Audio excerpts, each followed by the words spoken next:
Roma 10 pasal 10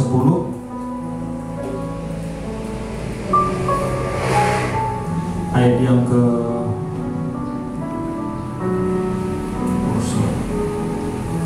yang keempat sampai dengan ayat yang ke-9. Nah, saya akan bacakan Roma pasal yang ke-10, saya ulangi, ayat yang keempat sampai ayat yang keempat sampai ayat 10.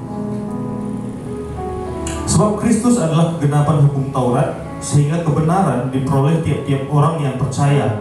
Sebab Musa menulis tentang kebenaran karena hukum Taurat, orang yang melakukannya akan hidup karenanya.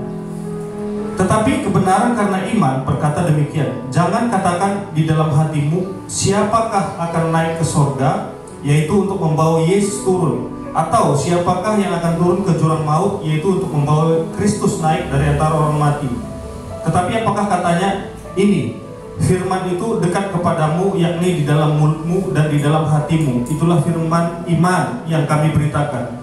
Sebab jika kamu mengaku dengan mulutmu bahwa Yesus adalah Tuhan dan percaya dalam hatimu bahwa Allah telah membangkitkan Dia dari antara orang mati, maka kamu akan diselamatkan. Karena dengan hati orang percaya dan dibenarkan, dan dengan mulut orang mengaku dan diselamatkan. Nah, saudara, kalau saudara baca, ternyata memang saudara di dalam Ulangan tadi pasal yang ke-10 itu, kalau dilanjutkan Ulangan pasal 30 itu, saudara, itu ayat yang ke-14, saudara. Disebutkan di situ Ulangan pasal 30 ayat yang ke-14. Tetapi firman ini sangat dekat kepadamu, yakni di dalam mulutmu dan di dalam hatimu, untuk dilakukan. Nah, ternyata saudara, hukum Taurat ini adalah yang dikutip oleh Paulus di dalam kitab Roma. Nah, jadi kembali seperti yang saya sebutkan di awal tadi, sebenarnya saudara ada dua hal yang berjalan bersama-sama. Kalau saudara baca kitab Roma secara keseluruhan mulai dari pasal yang ke-9, itu berbicara mengenai kerinduan hati Paulus untuk menyampaikan bahwa Kristus yang sudah disalibkan oleh bangsa Israel itu adalah Mesias yang dijanjikan. Nah, masalahnya pada waktu itu hampir tidak ada orang yang percaya, orang Yahudi yang percaya dari pemberitaan yang disampaikan oleh Rasul Paulus bahwa Kristus yang setelah mereka salibkan adalah Mesias yang dijanjikan. Nah, saudara-saudara, kalau saudara baca di ayat yang lain di dalam kitab Roma itu, ada disebutkan di dalam Roma 10 ayat kedua, bahwa Paulus mengatakan, sebab aku dapat memberi kesaksian tentang mereka, maksudnya tentang orang-orang Israel itu, bahwa mereka sungguh-sungguh giat untuk Allah, tetapi tanpa pengertian yang benar. Nah, kita harus mulai mempelajari ciri-ciri orang yang demikian, supaya kita jangan sampai menjadi seperti mereka. Kita giat di dalam pekerjaan Tuhan, tapi tanpa pengertian yang benar. Dan ini terjadi, saudara-saudara, terjadi bukan kepada orang yang tidak mengenal kebenaran. Nah, kita sudah tahu tadi bahwa hukum yang disampaikan oleh Musa, itulah Taurat yang tujuannya membawa kepada kebenaran.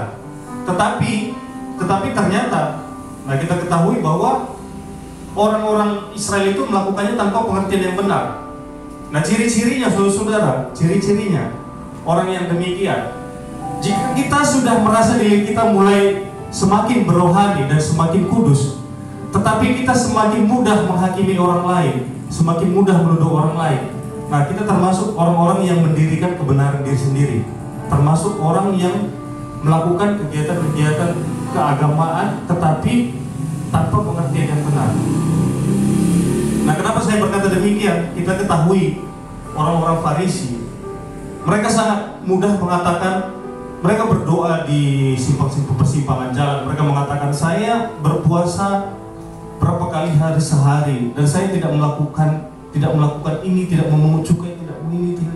Sangat gampang menghakimi orang lain. Nah, ini ciri-ciri orang yang melakukan setiap kegiatan-kegiatan keagamaannya ataupun setiap usaha-usaha untuk mencari kebenaran itu, tetapi tanpa pengertian yang benar.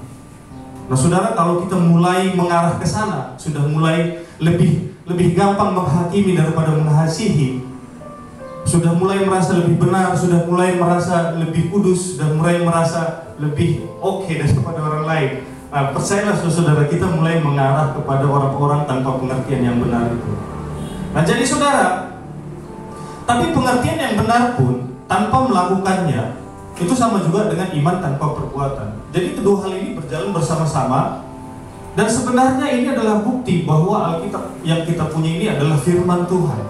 Firman Tuhan adalah Tuhan sendiri, yang tertulis di dalam Yohanes pasal 1 ayat yang ke-14. Nah, jadi di sana disebutkan bahwa firman itu telah menjadi manusia dan telah dikutip oleh Rasul Paulus itu dalam kitab Ulangan itu, siapakah yang akan naik ke surga? Jadi firman itu tidak jauh dan dikatakan bahwa apa yang kusampaikan padamu hari ini tidaklah terlalu sukar bagimu dan letaknya tidak terlalu jauh, tidak tinggi di langit atau di surga, dan siapa yang akan mengambilnya ke langit, naik ke langit untuk mengambilnya? Firman itu ada di dalam mulutmu dan di dalam hatimu. Jadi dengan iman orang percaya dibenarkan, kemudian saudara dia harus melakukannya. Iman itu harus dikerjakan. Nah, firman Tuhan bilang, kalau saudara baca nasihat-nasihat Musa lagi kepada Joshua di dalam kitab Joshua pasal yang pertama, di situ disebutkan bahwa kuatkan dan teguhkan hatimu. Janganlah kau lupa memperkatakan Taurat ini siang dan malam dan merenungkannya siang dan malam, supaya engkau tidak melenceng ke kanan atau ke kiri. Saudara baca nanti di pasal yang pertama. Jadi sebenarnya saudara, saat kita mulai berinteraksi dengan Alkitab, sebenarnya kita sedang berinteraksi dengan Tuhan. Hubungan kita sedang dibangun dengan Tuhan, fellowship kita dengan Tuhan, hubungan pribadi kita sedang dibangun dengan Tuhan, karena firman Tuhan itu adalah Tuhan itu sendiri. Jadi kita tidak perlu jauh-jauh mencarinya, tidak perlu jauh-jauh ke surga atau ke seberang lautan. Firman Tuhan katakan demikian, firman itu di dalam mulutmu. Jadi perkatakan, selalu perkatakan firman Tuhan. Nah, jadi demikian saudara-saudara. Nah, jadi hal-hal seperti ini penting kita perhatikan supaya kita tidak terjebak ke dalam suatu perbuatan-perbuatan agamawi, tetapi tidak dengan pengertian yang benar. Nah, saudara, ada satu hal yang menjadi bukti bahwa kita menyembah Allah yang hidup. Saudara, kalau kita berinteraksi dengan Tuhan, kalau kita membaca firman Tuhan, firman itu ada kuasanya. Nah, saudara perhatikan, kalau saudara membaca sesuatu saja ada kuasanya, berarti adalah firman yang hidup. Itu adalah Tuhan itu sendiri. Nah, jadi kita harus bisa mulai memilah-milah dan mengoreksi diri sendiri, mengevaluasi diri sendiri. Kalau bangsa Israel, saudara-saudara, dalam perjanjian lama dan mungkin sampai sekarang masih melakukan hal yang demikian. Jadi persembahan penghapus dosa, misalnya ada persembahan lembu dipersembahkan, dikorbankan, atau kambing atau domba dipersembahkan sebagai korban penghapus salah atau penghapus dosa. Nah, disitulah kemudian bangsa Israel tersesat dan jatuh ke dalam hal-hal yang tidak benar. Jadi mereka itu melakukan hal-hal demikian dan merasa dengan mempersembahkan korban tersebut mereka sudah dibenarkan. Tetapi sebenarnya tidak. Iman mereka lah yang membenarkan mereka. Karena dengan jelas Alkitab mengatakan oleh iman kamu dibenarkan. Jadi mempersembahkan korban, apakah itu saudara mempersembahkan waktu, apakah itu saudara mempersembahkan materi, bisa berupa perhiasan, uang atau apapun itu, ataukah saudara kita lah saya sebutkannya, karena saya juga termasuk, apakah kita mempersembahkan waktu, materi, tenaga, pikiran, bukan itu yang membenarkan kita, tetapi iman kita yang mendasari pengorbanan tersebut, mempersembahkan korban tersebut, itulah yang membenarkan kita.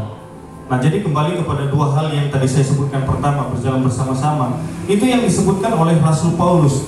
Jadi sebenarnya Rasul Paulus bilang, kalau seandainya bisa, biarlah aku terhilang, tidak usah diselamatkan, supaya aku bisa menyelamatkan sebanyak-banyaknya suku bangsaku, Israel. Saudara bisa baca itu secara keseluruhan nanti di rumah, pasal yang ke-10 atau dari pasal yang ke-9. Kerinduan hati Paulus sebenarnya demikian. Karena dia juga punya rekam jejak yang hampir seperti itu sebelumnya. Karena saudara-saudara kita ketahui latar belakang Rasul Paulus sebelum dia berubah namanya menjadi Paulus, waktu dia masih Saulus. Dia adalah orang yang sangat giat menegakkan hukum Taurat di bawah pengawasan imam besar Gamaliel. Kalau sekarang mungkin statusnya seperti seorang guru besar di sebuah universitas, itu Gamaliel. Dan Paulus itu di bawah asuhan Gamaliel langsung. Dan dia hampir mengetahui seluk-beluk hukum Taurat sampai sedetail-detailnya. Masalahnya dia tidak memahami itu dan tidak melakukannya dengan pengertian yang benar. Jadi dia menegakkan kebenarannya sendiri, bukan menegakkan kebenaran yang sebenarnya yang diharapkan oleh Tuhan. Nah, hal seperti ini yang saudara penting kita pahami ataupun kita selalu lihat ke dalam diri kita, karena kita adalah orang-orang yang mungkin aktif di gereja, mungkin aktif di pelayanan-pelayanan tertentu atau di mana-mana. Nah, hal-hal seperti ini bisa menjebak kita karena saudara, orang-orang yang sudah sangat ahli, sangat dalam pun pengertiannya tentang kebenaran tersebut, tentang firman tersebut, masih bisa terjebak dalam hal yang sama. Jadi kita perlu yang namanya tuntunan dari Tuhan, perlu penyerahan diri, perlu yang namanya pengakuan bahwa kita ini bukan apa-apa di luar Kristus.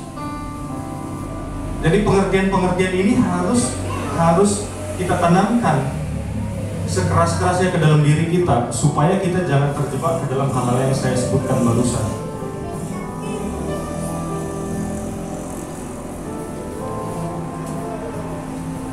Nah, saudara,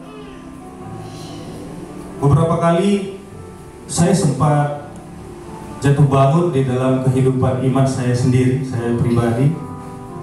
Nah, saudara, saya pernah hampir mengalami hal yang hampir nyaris sama dengan apa yang disebutkan oleh Rasul Paulus. Jadi saya pada waktu itu mempersembahkan persembahan dalam bentuk uang, dan saya hitung-hitungannya adalah kalau saya persembahkan sekian maka akan dikembalikan 30, 60, bahkan 100 kali lipat ganda. Nah, saudara, saya tidak akan mengatakan bahwa Tuhan tidak mampu melakukan itu. Saya tidak mengatakan bahwa Tuhan tidak mampu mengembalikan 100 kali lipat ganda. Masalahnya pada pengertian saya. Saudara, kalau saya mempersembahkan korban dengan harapan dikembalikan 100 kali lipat ganda atau 30, 60 kali lipat ganda, letaknya di situ salahnya. Seharusnya saya mempersembahkan itu, korban itu sebagai ucapan syukur misalnya, atau sebuah kerinduan untuk melayani Tuhan misalnya. Kalau masalah dikembalikan 100 kali ganda atau 200 kali ganda, itu urusan Tuhan, dan Dia pasti mampu. Tapi pengertian saya dulu nih harus dibenarkan. Pengertian saya tentang mempersembahkan korban ini, tujuannya dan kenapa itu dipersembahkan, itu yang harus dikoreksi, itu yang harus diperbaiki. Saya berharap kalau saya segini, paling tidak nih saya aktif melayani, kemudian beberapa tahun ke depan dikembalikan sekian ratus kali ganda, udah sekian duit saya. Nah, itu yang salah, saudara-saudara. Itu yang salah. Nah, itu baru contoh kecil, saudara. Dan itu bisa terjadi kepada hal-hal lain, bisa terjadi kepada pelayanan-pelayanan yang lain.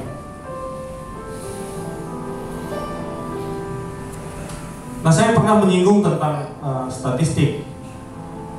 Bukan kita tidak perlu statistik, saudara. Itu pun perlu, karena apa? Itu sebagai tolak ukur bagaimana kemampuan kita untuk menjangkau jiwa-jiwa. Itu sangat diperlukan. Tapi yang lebih penting adalah yang lebih penting dari itu adalah yang pertama, motivasi kita mengerjakannya. Kenapa kita mengerjakan itu adalah hal yang lebih penting. Jangan sampai kita menjadi apa katanya calo bus. Siantar, dia sendiri tidak pernah sampai ke siantar. Bertobatlah kamu, kerajaan Tuhan sudah dekat. Orang itu bertobat, dia masuk surga. Itu dia masuk surga, sayang sekali. Nah, hal-hal seperti ini yang saya maksudkan, saudara-saudara, kita perlu. Ini bukan sebuah penghakiman, saudara. Maaf ya, bukan penghakiman. Saya pun jujur aja tidak paham. Waktu saya membacanya sekali, saya ngerti apa ini sebenarnya yang Tuhan ingin saya sampaikan. Padahal yang saya persiapkan bukan ini. Nah, kemudian saya baca lagi berulang-ulang, kemudian saya buka lagi dalam bahasa aslinya ini sebenarnya apa sebenarnya pengertian yang ingin disampaikan dalam hal ini, dan yang mana yang sebenarnya Tuhan mau saya sampaikan. Saya bingung juga. Bayangin saudara, tadi subuh itu sebenarnya saya masih ngantuk juga. Sekitar jam 2:30 atau jam 3 subuh. Udah saya buka terjemahan aslinya, saya kemudian baca lagi tafsir-tafsir yang mana. Kemudian saya temukan di Roma itu bahwa Rasul Paulus sudah mengutip ayat ini ternyata. Jadi pada waktu itu dia memberitakan bahwa Kristus yang mereka salibkan itu adalah Mesias yang dijanjikan. Itu mendapat penolakan dari bangsa Israel. Jadi kemudian Rasul Paulus kemudian menceritakan sejarah pemilihan bangsa Israel ini menjadi umat pilihan Tuhan. Jadi tidak semua anaknya keturunan Abraham adalah umat perjanjian. Tapi siapa yang menjadi umat perjanjian? Yaitu anak yang kepadanya perjanjian itu diikat. Nah, kalau iman percaya kita disebutkan kepada Ishak, dan saya mempercayai itu. Saudara juga harus mempercayai itu. Ada keturunan Abraham dari sisi lain, maksudnya keturunan Abraham garis keturunan yang lain ada juga. Tetapi itu tidak disebut umat perjanjian. Yang disebut umat perjanjian adalah keturunan Abraham yang kepadanya perjanjian itu diikat. Nah, itulah seluk-beluknya kenapa Rasul Paulus kemudian mengatakan, kalau Tuhan memberikan anugerahnya kepada seseorang, bahkan kepada Yakub sebelum Yakub dilahirkan, bahwa adiknya akan lebih besar daripada abangnya. Apakah yang bisa kita katakan? Itu yang diceritakan oleh Rasul Paulus untuk menyadarkan orang-orang Israel pada orang Yahudi pada masa tersebut. Jadi sebagian di Yahudi itu ada Farisi, ada Saduki. Saduki ini tidak percaya tentang kebangkitan. Nah, jadi Rasul Paulus mengatakan sebanyak-banyaknya, kalau bisa biarlah aku pun tidak usah masuk di dalam buku kehidupan itu, biarlah pun namaku dicoret saja, yang penting sebanyak-banyaknya bisa aku selamatkan bangsa Israel ini, bangsaku ini. Dia ingin menyelamatkan sebanyak-banyaknya mereka, maka Paulus memberikan pengertian-pengertian yang benar. Nah, pelajaran yang kemudian saya tangkap dari situ, Paulus sudah mengetahui peraturan-peraturan yang diberikan oleh Tuhan kepada Musa langsung. Itu sekitar 400 berapa saya lupa, 400 hukum. Nah, itu yang harus dihafal oleh anak-anak laki-laki bangsa Yahudi sampai hari ini, sampai detik ini. Mereka masih melakukannya. Yang kita kenal cuma 10 hukum Musa, tetapi ada sekitar 400-an. Nah, itu yang mereka lakukan. Nah, saudara bayangkan, mereka yang harus menghafal itu siang dan malam, harus melotok lah, kira-kira kayak gitu, harus melekat, masih bisa terjebak ke dalam pengertian yang salah, masih bisa terjebak ke dalam mendirikan kebenaran sendiri, apalagi kita. Itu yang saya maksud, saudara. Jadi waktu itu Paulus mengatakan, Kristus ini yang telah kamu salibkan ini telah ditetapkan Allah sebagai batu penjuru. Jadi kalau kita percaya kepada Kristus, kita dibenarkan, iman kita membenarkan kita. Dan oleh mulutmu, kamu diselamatkan. Mengaku dengan mulutnya. Artinya, iman kita itu harus dilakukan, ada buktinya, ada buahnya. Kemudian, kita melakukan pekerjaan-pekerjaan kasihlah atau pelayanan atau apapun, harus disertai dengan pengertian yang benar. Harus disertai dengan pemahaman yang benar, dengan dasar yang benar.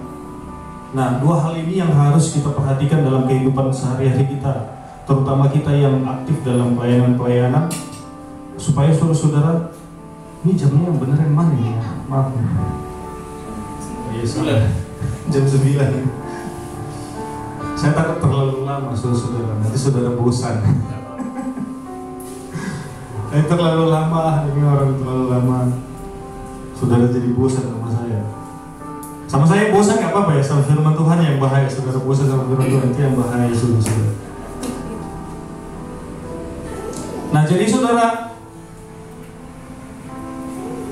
saya simpulkan saja firman Tuhan pada saat pagi hari ini, saudara. Yang pertama, jangan mengira saudara, kalau kita aktif dalam kehidupan pelayanan, kita tidak bisa jatuh ke dalam kesalahan yang sama seperti yang dialami oleh bangsa-bangsa Yahudi.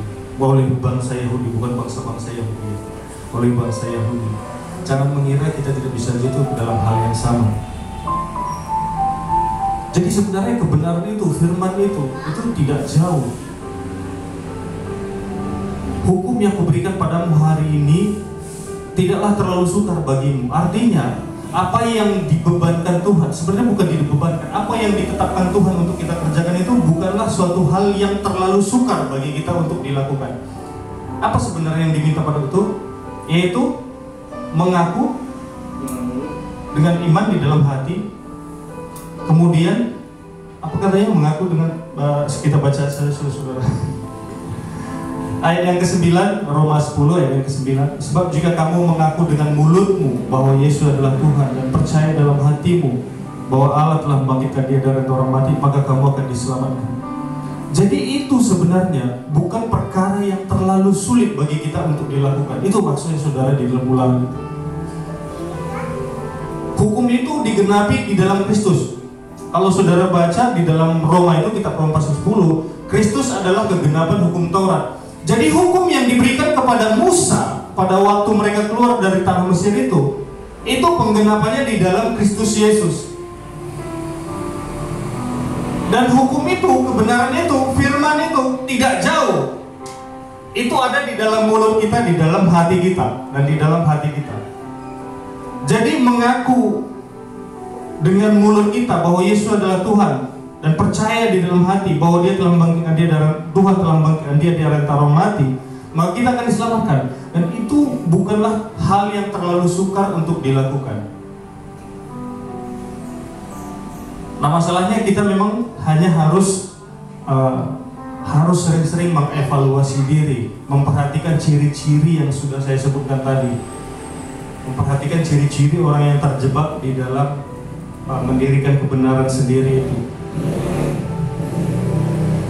Kalau kita sudah mulai seperti orang Farisi, maka kita sudah percaya, kita sudah mulai yang namanya mendirikan kebenaran diri sendiri. Rasul Paulus pada waktu dia masih Saulus, dia menganiaya. Dia merasa apa yang dilakukannya itu benar, bahwa dia sedang menegakkan hukum Taurat. Dia segiat-giatnya menegakkan hukum Taurat, tapi sebenarnya dia sedang menegakkan kebenarannya sendiri, kebenaran mazhabnya, kebenaran sektenya. Itu yang dirasa benar oleh Farisi, golongan Farisi pada waktu itu. Sebenarnya bukan kebenaran itu yang sebenarnya Tuhan sebutkan. Nah, itu yang tadi saya sebutkan. Apa yang Tuhan minta kepada kita, Tuhan bilang bukanlah hal yang terlalu sulit untuk dikerjakan. Letaknya tidak di langit sehingga kita sampai berkata siapa yang naik ke langit untuk mengambilnya. Letaknya tidak di sana. Tapi Tuhan bilang bahwa kebenaran itu ada di dalam mulutmu, firman itu dalam mulutmu dan di dalam hatimu. Amin saudara-saudara. Nah, baiklah, saya pikir firman Tuhan saya tidak akan perpanjang. Biarlah Tuhan memberikan pengertian yang lebih lagi kepada kita semua. Saya hanya sangat berharap bahwa kita dapat semakin bertumbuh dalam pelayanan-pelayanan yang kita kerjakan, dan biarlah nama Allah semakin dimuliakan di dalam kehidupan kita.